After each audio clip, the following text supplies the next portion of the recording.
University మంచి భవిష్యత్తు కోసం తెలుగు విద్యార్థులు ఇష్టపడే యూనివర్సిటీ. కాల్ 9059052378 9059052379.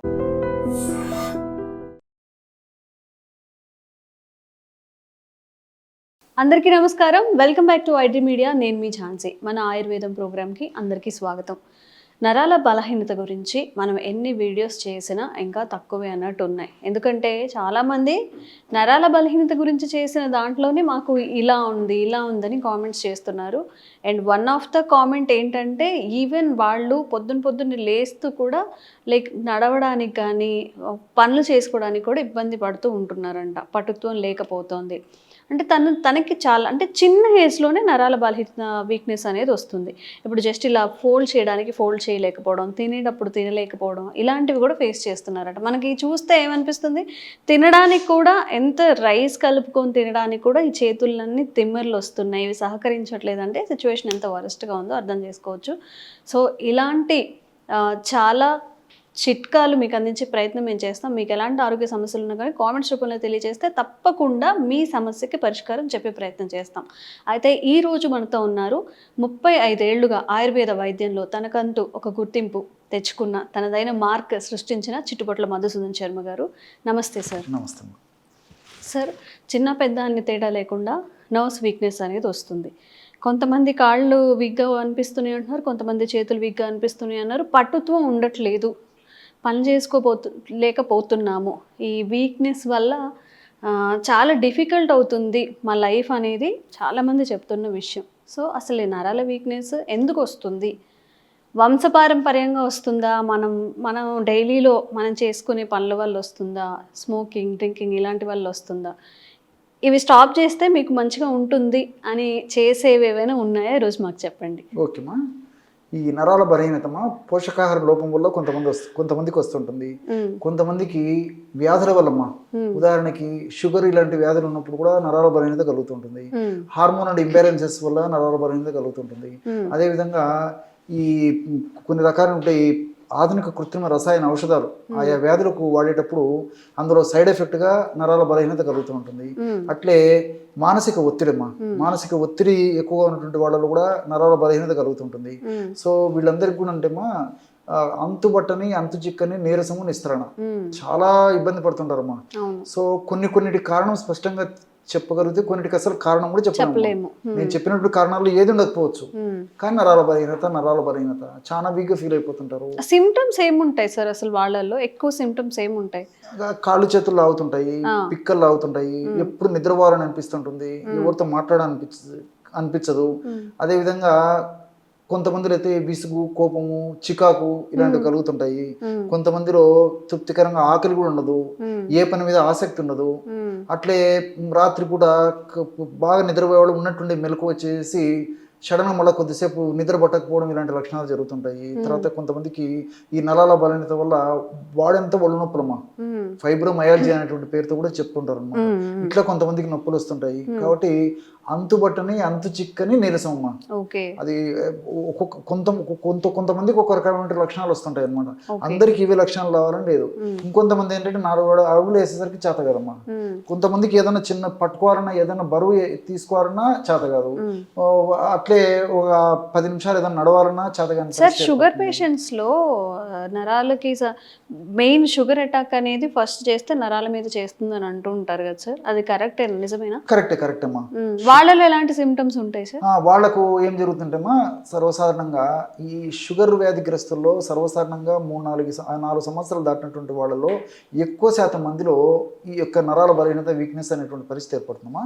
వీళ్ళకి ఏం జరుగుతుంటేమా, ఈ నర్వస్ అంటుకొని ఒక షీత్ ఉంటుందమ్మా, దాన్ని మైలిన్ షీత్ అంటారు అనమాట. సో ఆ మైలిన్ షీత్ బాగా డ్యామేజ్ అయిపోతుంది షుగర్ వల్ల, ఓవర్ షుగర్ వల్ల. సో ఎప్పుడైతే ఆ మైలిన్ షీత్ బాగా డ్యామేజ్ అయిపోతుందో ఆ యొక్క ప్రభావం చేతనే షుగర్ వ్యాధిగ్రస్తులకి ఈ కాళ్ళు చేతులు తిమ్మిర్లు ఉండడము, మంటలు ఉండడము, మొద్దుబారిపోయినట్టు ఉండడము, ఆహారం ఏమో బాగా తీసుకుంటుంటారు, విపరీతమైన నీరసం ఉంటుందమ్మా.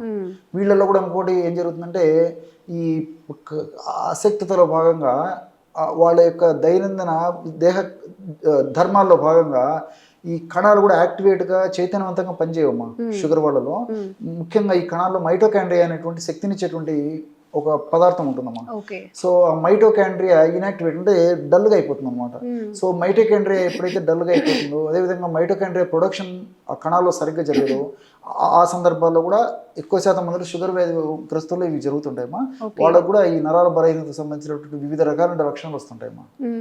సార్ ఒక డౌట్ ఏంటంటే, వన్ ఆఫ్ ద కామెంట్ నేను చూశాను, షుగర్ వాళ్ళకి పిల్లలు పుట్టే అవకాశం తక్కువగా ఉంటుందా, వాళ్ళల్లో సెక్షువల్గా కలవాలి అన్న ఇది అనేది తగ్గిపోతూ ఉంటుందా క్రమేపీ అని చెప్పి ఒక కామెంట్ పెట్టారు. దీనికి మీ ఆన్సర్ ఏంటి సార్? అదేమ్మా, సర్వసాధారణంగా ఏం జరుగుతుందమ్మా, ఒక 4-5 సంవత్సరాలు షుగర్ వచ్చి ఆ క్రమక్రమంగా వచ్చినటువంటి వాళ్ళలో ఎక్కువ శాతం మందిలో మాత్రం కూడా శృంగార సామర్థ్యము, అదేవిధంగా ఈ సంతానానికి సంబంధించినటువంటి ఇబ్బందులు, సంతానం కలగకపోవడం అనేటువంటి పరిస్థితులు కూడా ఏర్పడుతుంటాయమ్మా.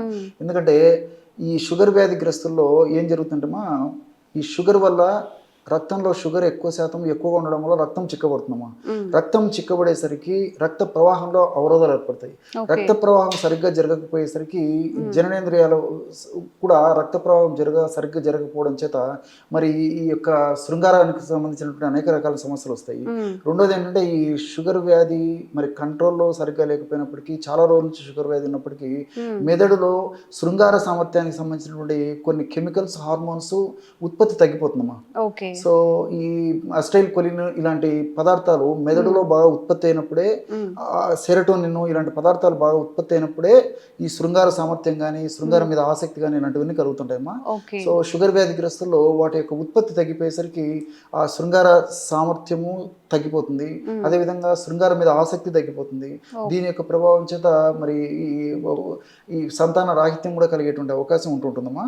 కాబట్టి ఈ షుగర్ వ్యాధి వచ్చిందంటే అనేక రకాల వ్యవస్థలను, అంటే దేహంలో ఉన్నటువంటి అనేక రకాల సిస్టమ్స్ అన్న డ్యామేజ్ చేస్తుంది. అందులో భాగంగా ఈ రీప్రొడక్టివ్ కి సంబంధించినటువంటి ఈ నర్వస్ సిస్టమ్ మీద కూడా చాలా డ్యామేజ్ చేసేస్తుందమ్మా. సో కొంతమంది ఏమంటే ఆల్మోస్ట్ కొన్ని సంవత్సరాల నుంచి కూడా షుగర్ వ్యాధి బాగా ముదిరిపోయి కనీసము దేహధర్మాలైనటువంటి ఆ యొక్క ఇవి కూడా ఉండదమ్మా, కోరిక కానీ, తర్వాత వాళ్ళకి శృంగారం మీద ఆసక్తి కానీ ఇలాంటివి కూడా ఉండకపోయేటువంటి పరిస్థితి కూడా ఏర్పడుతుంటుంది. Okay, maybe subject TV time, but ఇది కూడా ఇంపార్టెంటే. కాబట్టి ఇప్పుడు భార్యాభర్తలు అన్న తర్వాత పిల్లలు కలగడం అనేది ఒక సామాజిక బాధ్యత. అలా కాకపోయినా సోషల్ ప్రెజర్స్ వస్తుంది కాబట్టి వీళ్ళకి ఏదైనా మెడిసిన్ కానీ, లేకపోతే ఏదైనా వ్యాయామాలు అలాంటివి సజెస్ట్ చేస్తారు? ఉన్నాయమ్మా, చెప్తే కదమ్మా. వీళ్ళు ఏంటంటే ఫస్ట్ షుగర్ను కంట్రోల్ చేసుకోవాలమ్మా, ఫస్ట్ అండ్ ఫార్మోస్ట్. రెండవది మంచి పోషకభరితమైనటువంటి ఆహారం తీసుకోవాలి. జంక్ ఫుడ్, ఫాస్ట్ ఫుడ్స్ ఇట్లా లేకుండా టయానికి ఫుడ్ తీసుకుంటున్నాలి. కంపల్సరీగా వారంలో 5 రోజుల పాటు అరగంట నుంచి 30 గంట వాకింగ్ కానీ, జాగింగ్ కానీ, స్కిప్పింగ్ కానీ, స్విమ్మింగ్ కానీ, రన్నింగ్ కానీ జీవన శైలిలో, జీవన విధానంలో, లైఫ్ స్టైల్ మోడిఫికేషన్లో ఖచ్చితంగా అమలు చేసుకుంటారు. ఎక్సర్సైజ్ అనేది పార్ట్ ఆఫ్ ద డే చేసుకోవాలి ఇక లైఫ్ లో వాళ్ళు. అలాంటి జాగ్రత్తలు తీసుకున్నప్పుడు ఇబ్బంది లేకుండా ఉండేటువంటి పరిస్థితి ఏర్పడుతుంది. వీళ్ళు న్యాచురల్ ఫుడ్, ముఖ్యంగా ఈ డ్రై నట్స్, తర్వాత ఈ డ్రై ఫ్రూట్స్, వెజిటబుల్స్, తర్వాత ఈ ఫ్రూట్ జ్యూసెస్, ఈ దానిమ్మ రసము, అదేవిధంగా ఈ పుచ్చకాయ రసం ఇలాంటి బాగా తీసుకోవడం వల్ల మరి ఆ షుగర్ వ్యాధిగ్రస్తుల్లో కూడా ఈ శృంగార సామర్థ్యం బాగా చెప్పుకోదగ్గ స్థాయిలో బాగా ఇంప్రూవ్మెంట్ వస్తుందమ్మా. శృంగార సామర్థ్యం పెరగడమే కాకుండా మరి సంతానానికి ఇబ్బందులు కూడా కలుగుతాయని చెప్పాను కదమ్మా. ఎందుకంటే ఈ టెస్టోస్టెరాన్ హార్మోన్ ఉత్పత్తి తగ్గిపోతుంది మగవాళ్ళలో.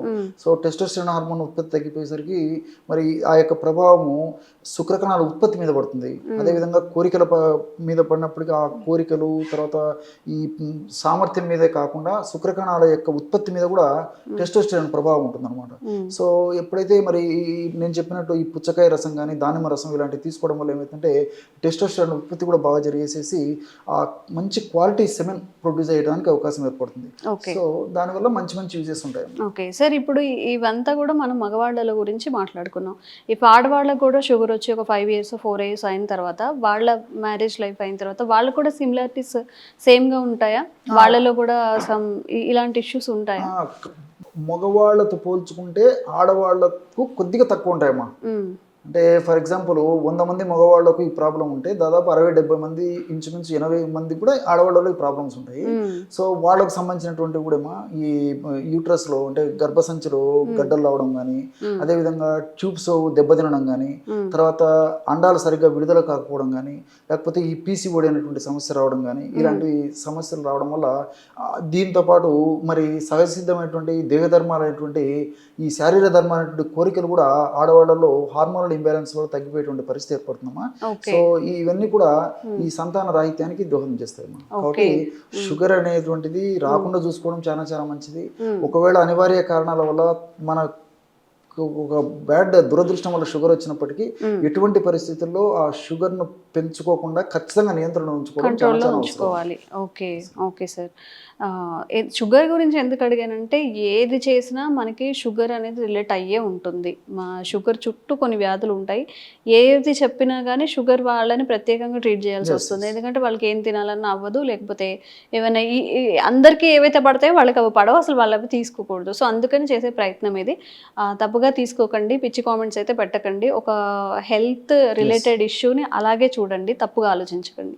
సార్ ఇప్పుడు ఓకే, షుగర్ వాళ్ళని పక్కన పెట్టేస్తే మన నరాల వీక్నెస్ గురించి మాట్లాడుకుంటున్నాం కాబట్టి ఈ నరాల వీక్నెస్ పోవడానికి ఆహారంలో మనం ఫుడ్ అనేది ఎలాంటి ఆహార పదార్థాలు చేస్తే మంచిది అంటారు? బాగా రోజు మనం తీసుకునే ఆహారంలో అట్లీస్ట్ 50% న్యాచురల్ ఫుడ్ తీసుకోవాలమ్మా. ఈ కుక్కుడు ఫుడ్ 50% వరకు పరిమితం చేసుకోవాలి. ఇది తప్పదు కాబట్టి, ఎందుకంటే మన జీవన విధానాలు అలా ఉన్నాయి కాబట్టి అట్లీస్ట్ 50% కుక్కుడు ఫుడ్, సో మిగతా 50% న్యాచురల్ ఫుడ్ తీసుకోవడం చాలా చాలా మంచిదమ్మా నరాల బలహీనత తగ్గడానికి. సో పళ్ళ రూపంలో తీసుకోవచ్చు, డ్రై నట్స్ రూపంలో తీసుకోవచ్చు, డ్రై ఫ్రూట్స్ రూపంలో తీసుకోవచ్చు, సలాడ్స్ రూపంలో తీసుకోవచ్చు, స్ప్రౌట్స్ రూపంలో తీసుకోవచ్చు. మనసుంటే మార్గం ఉందమ్మా.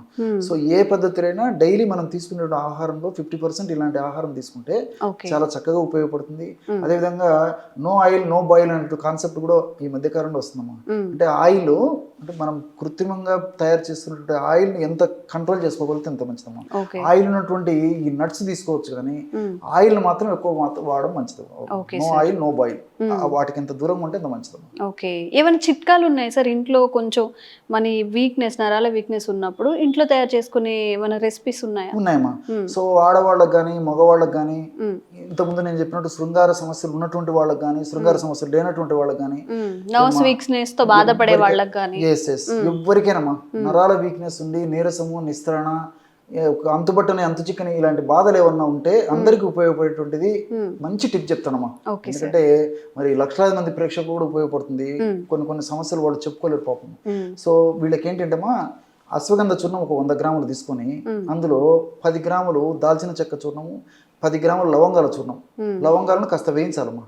10 గ్రాముల లవంగాల చూర్ణము, 5 గ్రాముల ఎలాచి పొడి, లోపల ఎలాచి లోపల నల్ల విత్తనాలు ఉంటాయి కదమ్మా, నల్లగొట్టేసేసి పౌడర్ చేసేసి ఒక 5 గ్రామ్స్, యాలకులలో ఉండే విత్తనాలు పౌడర్ చేసి ఒక 5 గ్రామ్స్ అంతా కలిపేసేసమ్మా ఒక గాసీసారి నిల్వ ఉంచుకొని రోజు నైట్ రాత్రి పడుకునేటప్పుడు సో ఆడవాళ్ళైనా మగవాళ్ళైనా అందరూ వాడుకోవచ్చు, ప్రాబ్లం ఏం లేదు. జనరల్గా రోజు ఒక్కసారి ఒక కప్ ఆఫ్ మిల్క్, ఒక 100 ml 150 ml మిల్క్ తీసుకొని ఒక పావు టీ స్పూన్ నుంచి ½ టీ స్పూన్ మిల్క్లో కలుపుకొని తీసుకుంటుంటే సరిపోతుంది. ఓకే. సో వాళ్ళకు ఏ వయస్సు వాళ్ళకైనా, అంటే వయస్సు అంటే 15-20 సంవత్సరాలు దాటినటువంటి అందరికీ ఈ స్త్రీ పురుష తారతమ్యం లేకుండా అందరూ వాడుకోదగ్గ దివ్యమైనటువంటి ఔషధం ఇప్పుడు నేను చెప్పినటువంటి ఔషధం. ఓకే. సో ఇలా వాడుకుంటే ఎన్నిసార్లు వాడాలి సార్, అండ్ అది ఎలా తీసుకోవాలి? రోజు నైట్ అమ్మా, నైట్ పడుకునేటప్పుడు ఒక కప్ ఆఫ్ మిల్క్ అమ్మా, ఒక కప్పు మిల్క్లో ఒక పావు టీ స్పూన్ నుంచి ½ టీ స్పూన్ అందులో కలిపేసి రోజు తీసుకోవడం. ఓకే. చాలా బాగా ఒక 2-3 months యూస్ చేయాలంటారా? తీసుకోవచ్చు. లాంగ్ ఒక 2 months 3 months చేస్తే రిజల్ట్స్ కూడా బాగా ఎంకరేజింగ్ ఉంటాయి. ఓకే. సో సార్ చెప్పిన ఈ రెసిపీ అనేది ట్రై చేయండి. మీకు ఎలా అనిపించింది? ఇంతకు ముందుతో పోలిస్తే ఒక 1 month or 15 days వాడిన తర్వాత మీకు మీ బాడీలో చేంజెస్ ఏమని కనిపిస్తున్నాయో కామెంట్స్ రూపంలో తెలియజేయండి. ఇంకెలాంటి హెల్త్ ఇష్యూస్ కూడా మీరు ఫేస్ చేస్తున్నా కానీ కామెంట్స్ చేయండి, తప్పకుండా వీడియో చేసే ప్రయత్నం చేస్తాం. Thank you sir. Sir, one life lesson what medicine has taught you. Whatever you can do without expecting.